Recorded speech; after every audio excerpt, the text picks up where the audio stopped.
Hi guys, and welcome to this week's episode of the In the Hub podcast, brought to you by Playbox Technology UK. In this episode, we speak to Michael Crimp, the CEO at the IBC, or the International Broadcasting Convention. Michael has led the IBC through 10 rollercoaster years of change and technological advancement, arguably having just dealt with their most disruptive year yet, 2020. We'll be learning a bit more about how the IBC overcame the coronavirus pandemic and what the plans are for the convention and the organisation itself in 2021 and beyond. Hope you enjoy. So, welcome to the In the Hub podcast today, Michael. How are you doing? I'm fine, thank you. And thank you for inviting me. No, of course, thank you for coming on and appearing. So I think we'll just get straight into the questions then, if that's okay with you, Michael. Yeah, of course, fire away. Awesome. So, Michael, how did you actually get started in the broadcasting industry and what was your background like? Well, that was a long time ago now, back in the 80s, and I was a sales guy. My dad was a printer, and then I ended up working in publishing, and then I found my way onto a video magazine, and ended up coming to. First thing I did actually was I went to IBC 1984 in Brighton, and my job was to sell ads in the magazines. That's how I got into it. And then after a while, after a few years of doing that, I got made redundant, and they gave me a reasonably decent little payoff at the time. And it was at the time when kind of desktop publishing had just started, so you could actually produce magazines quite simply on an Apple Mac. So me and a couple of guys bought an Apple Mac, and we started our own publishing company, and that did okay for a while, till the internet came along, and it kind of confused things a bit, and also I had a good few years of having an office in Soho and having fun in the broadcast business, but I'd kind of got a young family by that stage, so decided that I probably needed to grow up a bit. So I went to night school, and I got myself an MBA and a consultancy qualification, and I started doing bits of consultancy. And I'd met some of the guys who were running IBC at the time, and they wanted someone to produce a daily newspaper and help produce a daily TV program for IBC. So they asked me to get involved doing that. So that's how I did that, and I did that for quite a few years actually. And then eventually, as IBC was growing, they were looking for someone to work on a future strategy for them, and they asked me to do that, and that led to them offering me a CEO job. I've been doing that for about 10 years now. So I guess, like most people listening to this, the career path is completely accidental. Yes. I mean, that's one thing we've learned doing these podcasts, is that oftentimes it's people just fall into these things, and you think it's this grand planned strategy, but it very rarely is, isn't it? No, I can't. You follow the line of least resistance and most fun, I think. So I like that. So that obviously now that's led up to you now at the CEO role at IBC. So what were your initial impressions about the IBC when you first joined? I know that you said that you obviously attended the one in Brighton a little while back, and was there always a clear direction that you wanted to steer the convention in? Well, I was quite pleased and flattered to be given the opportunity to talk to the industry about creating a strategy for it. IBC in those days, in big bold letters, was International Broadcasting with a big capital B, convention, and really it was about terrestrial broadcasting. It was an international event, but it was very much focused on, everyone's got an aerial on their roof. It seemed to me that talking to people and doing the research that the industry was changing massively. And so to try and give it some focus, we thought, well, what are the things that are changing it? So the first thing was, other delivery mechanisms. So there was cable, there was satellite, and then on top of that, we've seen mobile communications.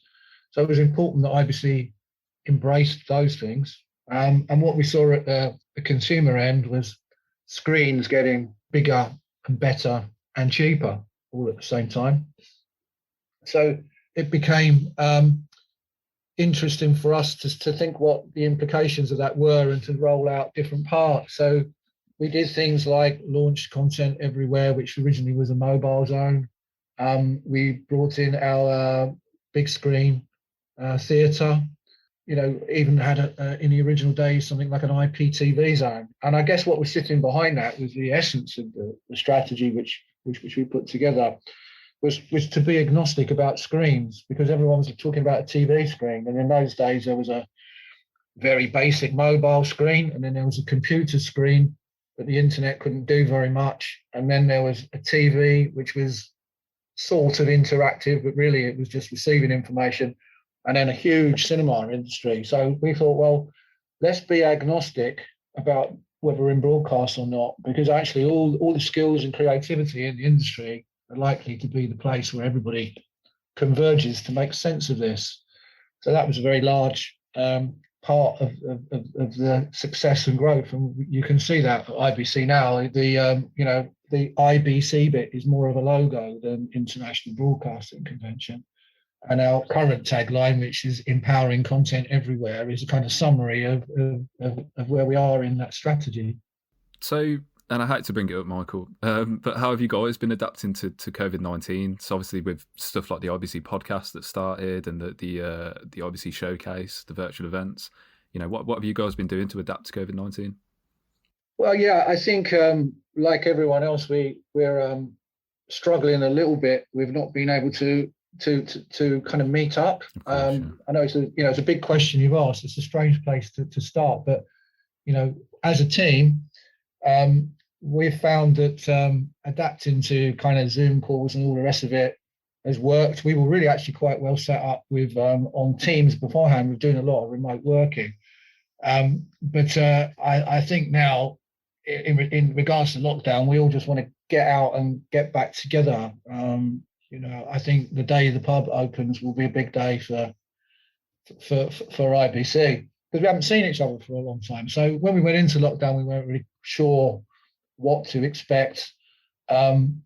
We're determined to kind of try and keep in pace with what the industry were looking for, and that ended in a cancellation of the event last year, which clearly if you can't hold a safe and valuable event, there's no point doing it. So we cancelled it there.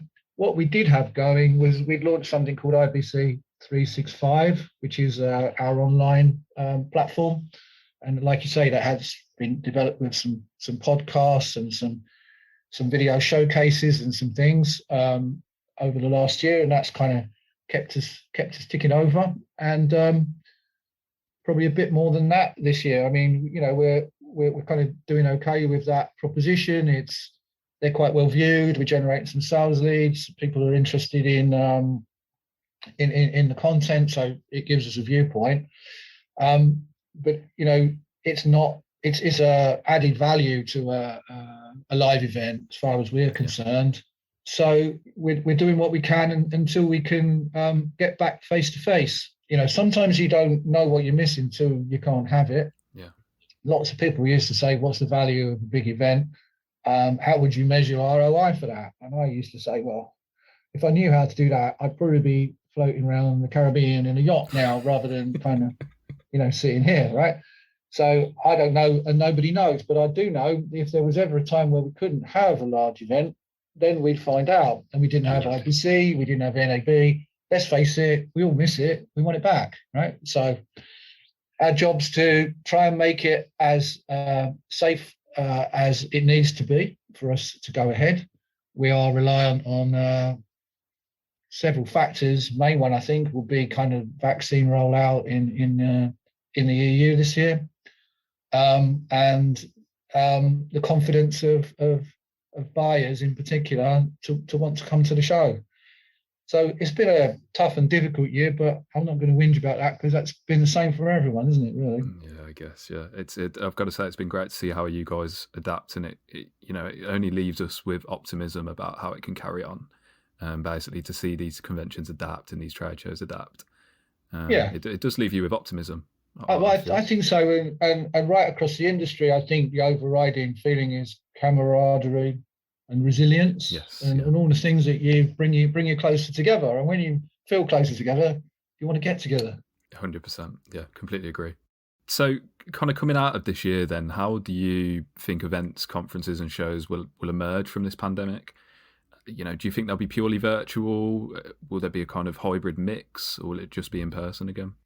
I think they'll be hybrid, but I don't think they'll be 50% physical and 50% digital. I think they'll be 100% physical and 100% digital. So if you were there, you'll get the benefit of both. If you're not able to attend, you'll feel like you've had some interaction, but I think you'll still feel that you're missing something out.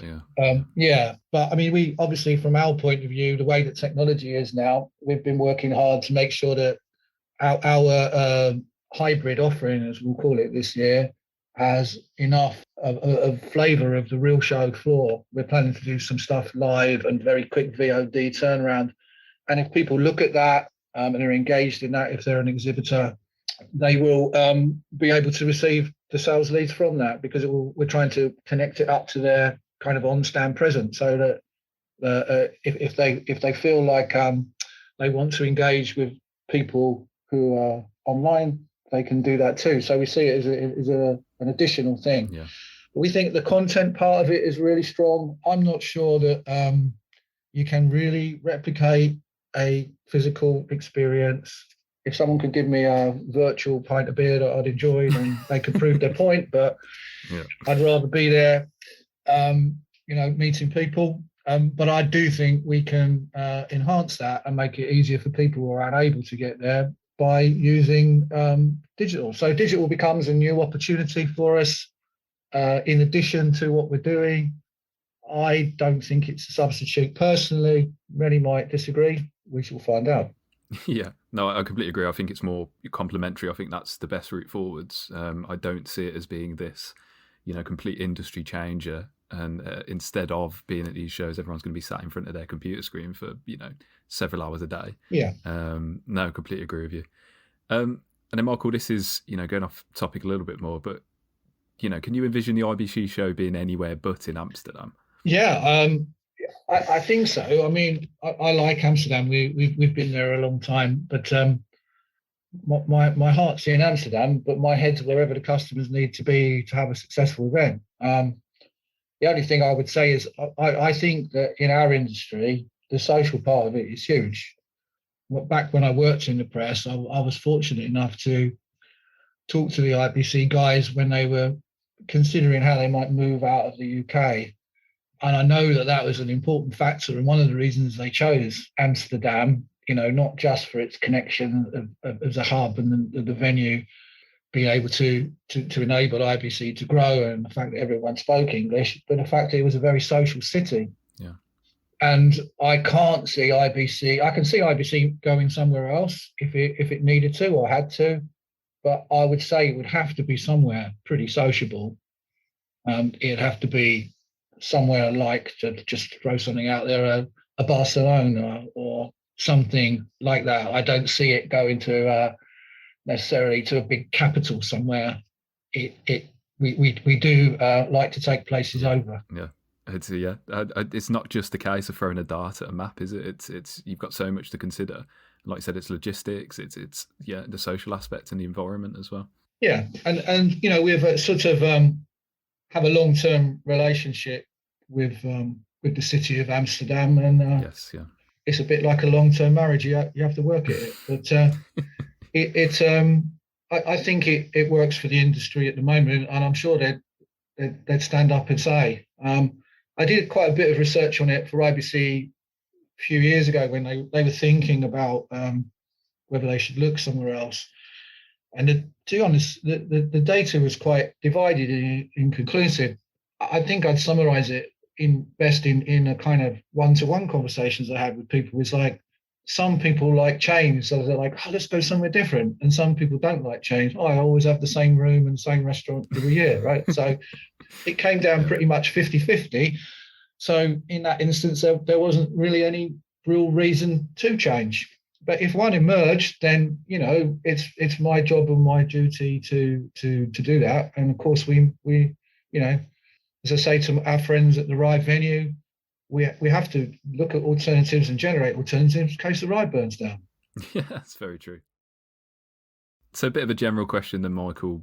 how instrumental are these trade shows to the broadcasting community? And I know it's been echoed over the last few months in just how much people are missing the interaction and stuff like that. I think we've truly realised just how instrumental they are. But what is it about these shows that you think is instrumental to the broadcasting community?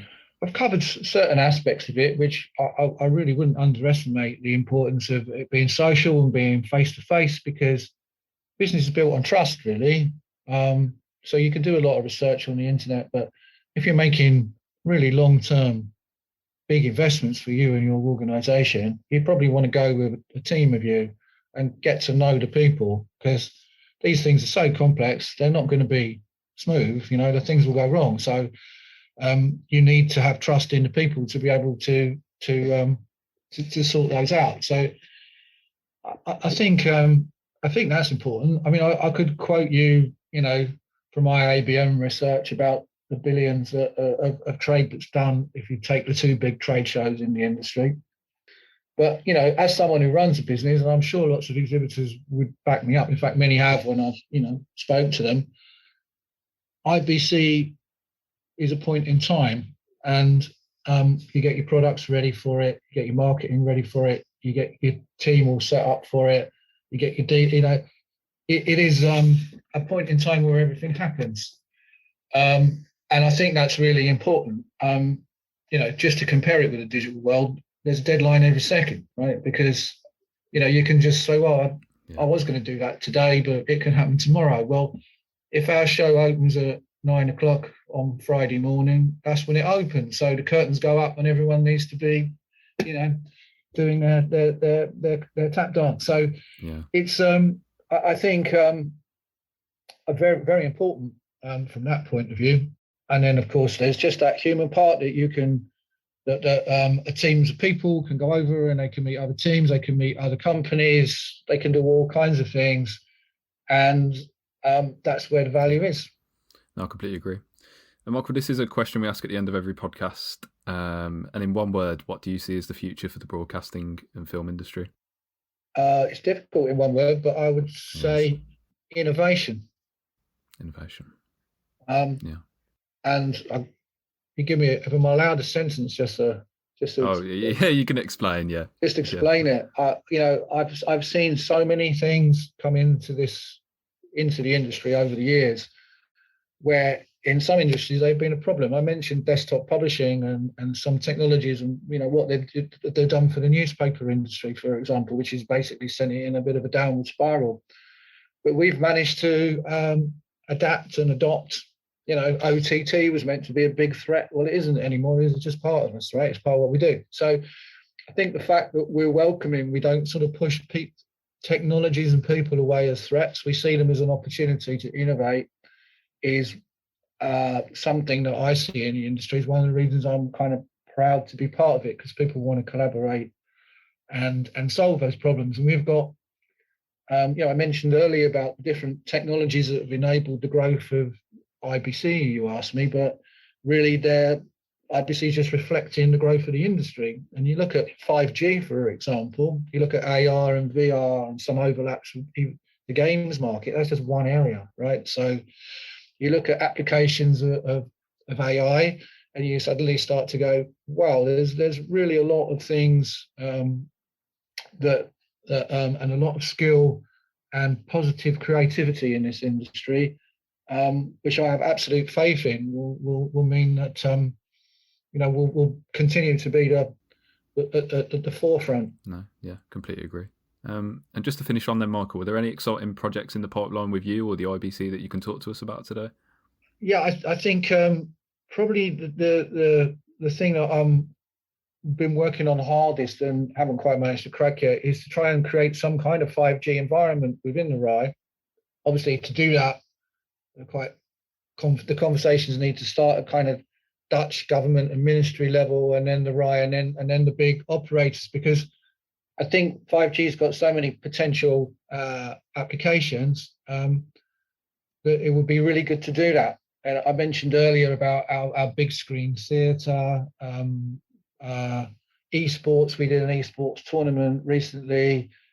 IBC's got a history of saying, well, if there's a new technology, let's not just demonstrate on the stands. Let's get some of the exhibitors together, find an area of the Rye or the city, and do that. In fact, as part of our 2020 showcase last year, we did a live 5G broadcast from Amsterdam. It's the first time it had ever been done. And so I think, if I was going to pick out one opportunity, it's not just the 5G technology, but understanding the applications and the business models around that will be the next one of the next things we want to look at. Yeah, it's crazy to see how far along 5G has come along in the last year, just in terms of obviously awareness, but just how far it's developing.